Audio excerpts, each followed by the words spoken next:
তোমরা যে বাক্যটা দেখতে পাচ্ছ এটা একটা শূন্যস্থান, আর এই শূন্যস্থানটা একটা চমৎকার শূন্যস্থান, কারণ এখানে মজার কিছু ট্রিক রয়েছে যেটা তোমাদের সঙ্গে শেয়ার করব। It dash very cold yesterday, তাহলে এখানে আমাদের একটা জিনিস লক্ষ্য করতে হবে, সেটা হচ্ছে ইট। আর একটা জিনিস লক্ষ্য করতে হবে, সেটা এখানে কি রয়েছে, ইয়েস্টারডে রয়েছে। যদি এই বাক্যে ইয়েস্টারডে না থাকতো তাহলে কি হতো, আর যদি ইয়েস্টারডে থাকে তাহলে কি হবে, দুটাই তোমাদের সঙ্গে আমি দেখাবো।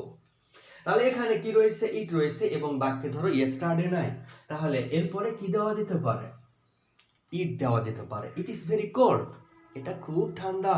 তাহলে ইয়েস্টারডে যদি না থাকে, তাহলে যদি বাক্যের মধ্যে এখন ইয়েস্টারডে থাকে তাহলে আমরা কি করব, যে গতকাল খুব ঠান্ডা হয়, তাই কি করব, তাহলে ইজ দিলে তখন কিন্তু রং হয়ে যাবে। তাহলে গতকাল খুব ঠান্ডা ছিল, তাহলে ছিল